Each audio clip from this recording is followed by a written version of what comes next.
It's the summer, it's hot, it's humid, and that means we should all stay outside the glorified parking lot and get dehydrated watching bands perform in our hometown. Warped Tour was a spectacle that helped launch careers as well as lead to catastrophic trouble for some bands and artists, and fans, and festival promoters. I mean, Warped Tour ran for over 20 years, there were bound to be some issues, but I don't think most people expected the extent and severity of problems that would arise, especially considering felonies involving minors. I personally covered 3 consecutive Warped Tours as a freelance photographer and through media. This was from 2016 through 2018, so it was definitely not in the punk and half-pipe glory days of Warped Tour. However, I saw Warped Tour from a different angle.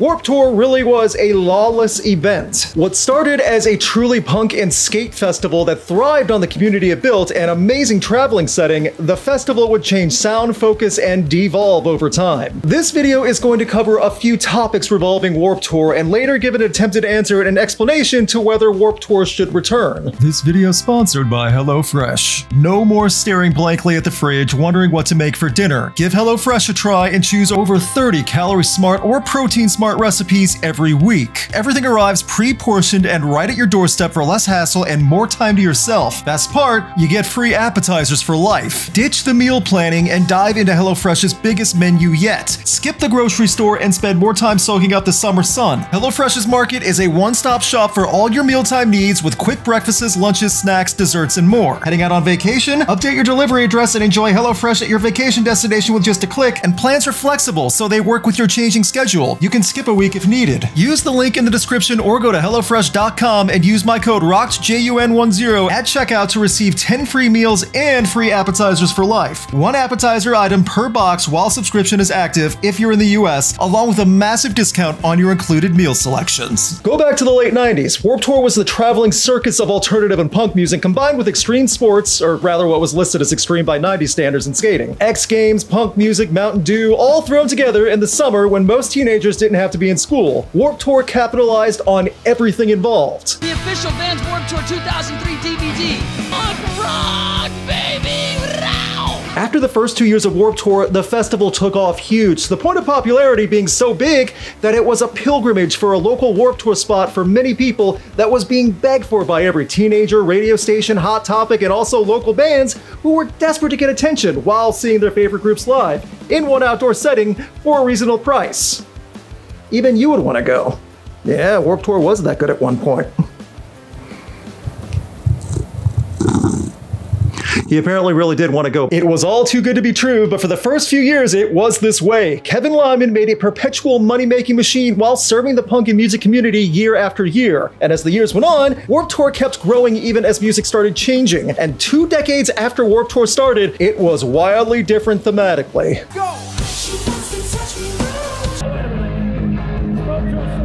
We may never play here again, because I might go to jail for something stupid. So you might as well sing as loud as you possibly can. That definition I gave to the early Warped Tours was not the same resemblance as the Warped Tour of the 2010s for several reasons. Some understandable, some a sign of the times, and some that became a disaster. In 2019, when the decision was made to sunset Warped Tour as a traveling event, Kevin Lyman said, "Ultimately, when I started to think about winding this down after 25 years, I think we've lost the sense of community. It took community to make Warped Tour go. Some of that was self-inflicted." Lyman also added that playing on Warped Tour also came with its own stigma, revealing that some bands turned down playing the festival because they didn't want to be known as a Warped act. That was definitely a part of the eventual Warped Tour culture, as in the 2010s, the tour was filled with scene bands from metalcore to emo and pop punk groups, most of which were playing for younger audiences than their demographic aimed, all of which were thrown together without a theme. Look at the 1996 Warped Tour lineup. Not only is it much more feasible to have this many bands on tour across the US and Canada, but it also features groups similar in tone to each other. This paired with the skating aspect shows off that instant community appeal. Then look 20 years later at the 2016 Warped Tour lineup. Stark difference just at a glance, let alone when you go into each group across 7 stages, with many bands starting as early as 11 AM before most fans can get into the grounds. Punk, ska, pop punk, emo, metal metalcore, deathcore, pirate metal, hardcore, post-hardcore, Warped Tour no longer resembled a community based off a culture, but rather just a traveling music festival with whatever bands could agree to work. That's not to say the latter years were a failure. Ticket sales still did well up to 2019, and sponsors like Journeys and Vans were still loving to support the tour,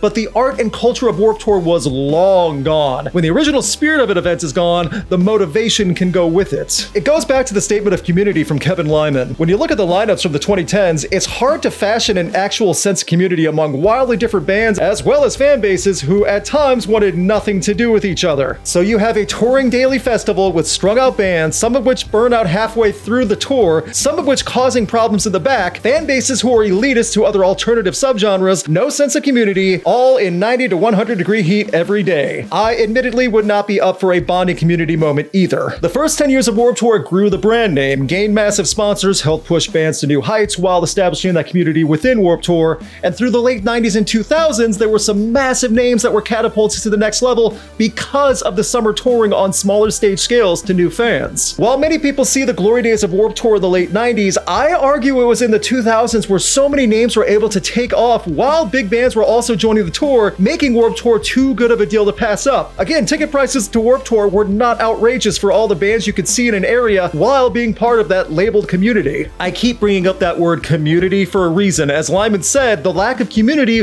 was one of the reasons Warped Tour faded away. It's true, the lack of identity for Warped Tour each year as well as the unified movement from fans and bands was missing out. Those were definitely not the only reasons why Warped Tour is no longer around, and Lyman wanted to hang it up. It was in the late 2000s and early 2010s that Warped Tour started to feature some scene bands that would be later known to become beyond problematic. The word problematic is probably too generous. It was in the late 2010s, especially during the Me Too movement, that an avalanche of allegations, many of which with proof, that Warped Tour was infested with predators and deviants. Deviants is also too generous of a word for some of these deviants. So, as YouTube loves a list video, we now derail this video into a list video. This video is now going to briefly look at 10 Warped Tour bands with allegations.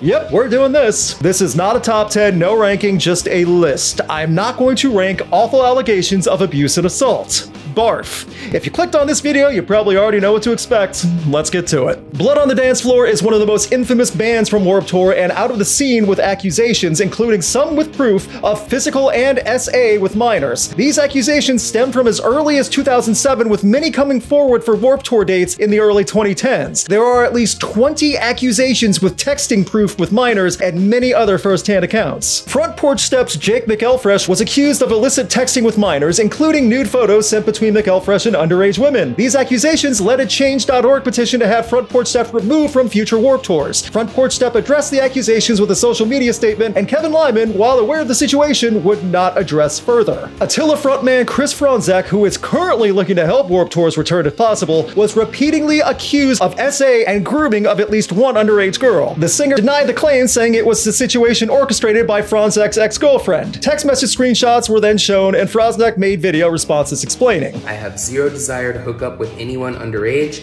and I'm strongly against that. And when we were in Austria, I met up with a girl named Roxy Vienna. I didn't seek this girl out. She was simply in my green room, already drinking. We had some drinks together. We had a really good time.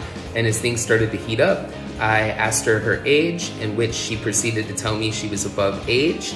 I checked her ID, in which she had a fake ID that said she was above age. We hooked up. That was that. My ex-girlfriend is playing a very large role in this. In fact, I know she is. She's very upset at me because I cheated on her, and I regret that. I made a mistake. I cheated on you. I'm sorry.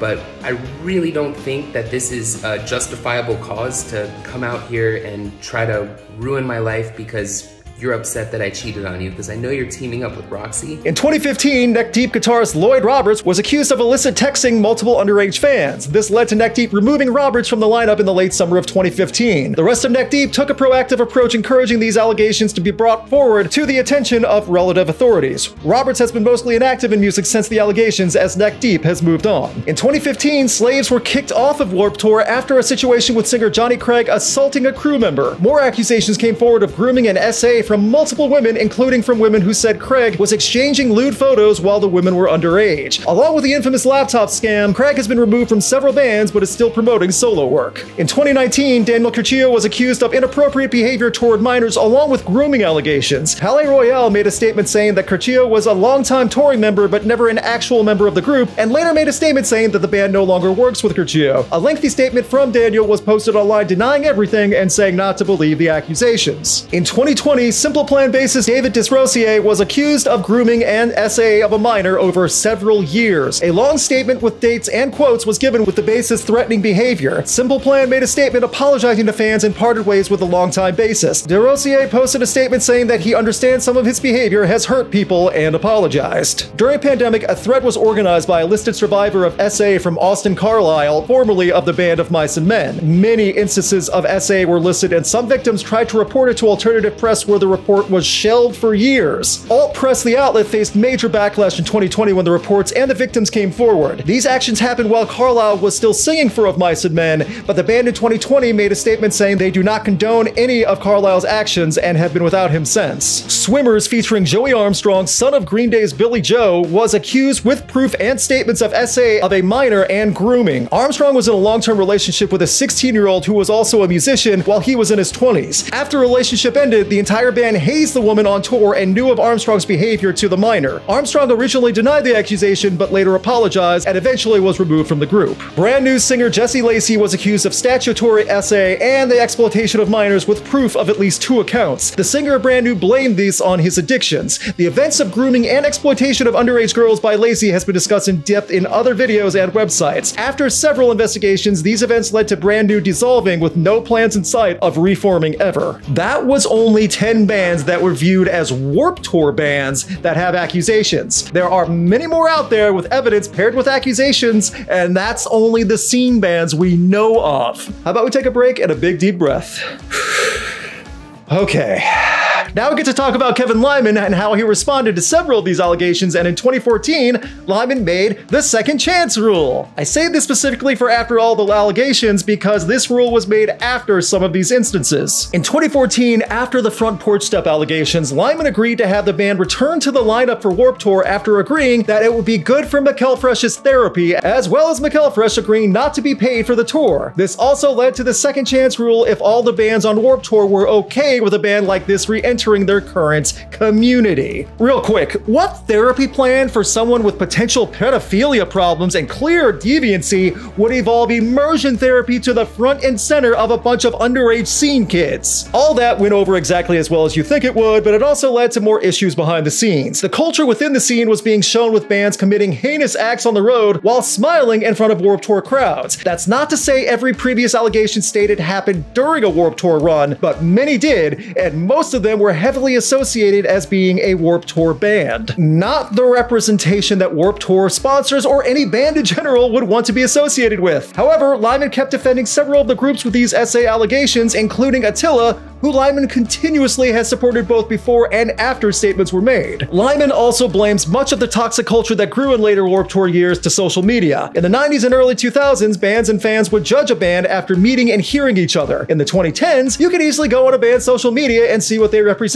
Lyman believed that this is a bad way to judge and that it led to more stigma behind Warped Tour bands and drama within the scene. Kevin Lyman also said in a podcast that bands like La Dispute, Touche Amore, Balance and Composure, and Modern Baseball would not sign up for Warped Tour when asked, mainly for the reason of not wanting to be a Warped-esque band. That had to have hurt, considering Warped Tour bands have a significantly different definition than it did 10 plus years ago. So after a brief history that did not hit every significant bullet, and a quick look at allegations and how they were handled, the question is, should Warped Tour come back?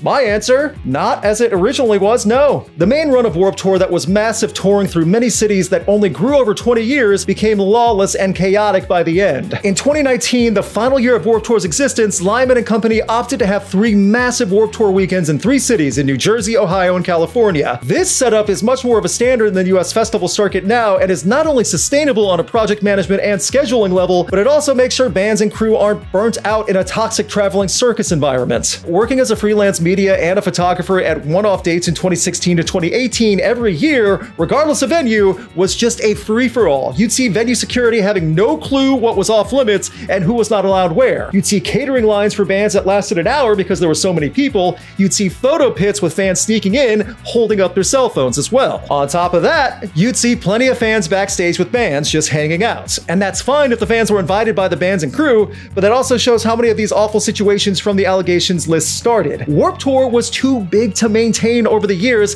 and if there was ever issues, it sometimes didn't matter because everyone else would just pack up and go to the next state. I'm not saying every band in the final years of Warped Tour were problematic, not at all, but it only takes a band or two to ruin things for many people. Even if not ruined completely, you could still have toxic personalities performing like this.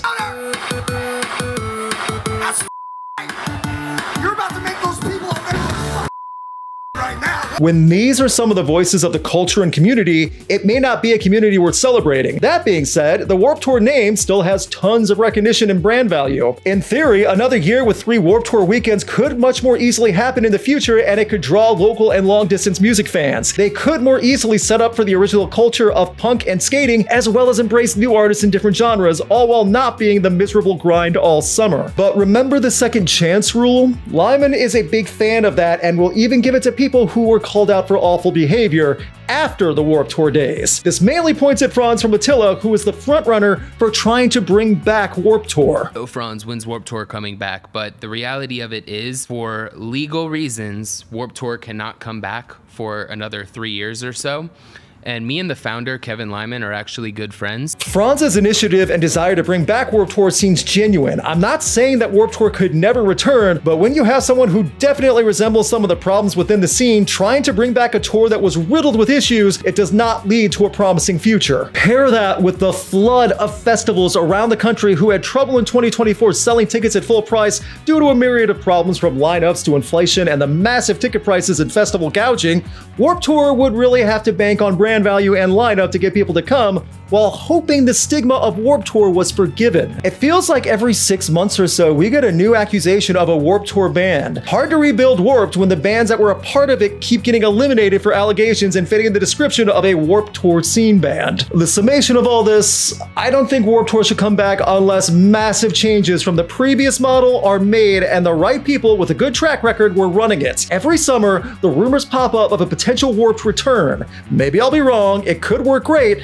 and I'll gladly admit if I'm wrong too, but from how everything looks, maybe we should leave Warped Tour in our memories. Let me know what you think in the comments of Warped Tour as a whole, if you think it could come back, if you have a good Warped Tour memory. My personal favorite was seeing Sum 41 and shooting them as a photographer live for the first time, having a crowd surfer get thrown into the photo pit, kick me in the back of the head, have me fall face first into a speaker cab, cut open my forehead, going to get cleaned up at the medic, and then still make it for the 3rd song of Sum 41 to keep shooting.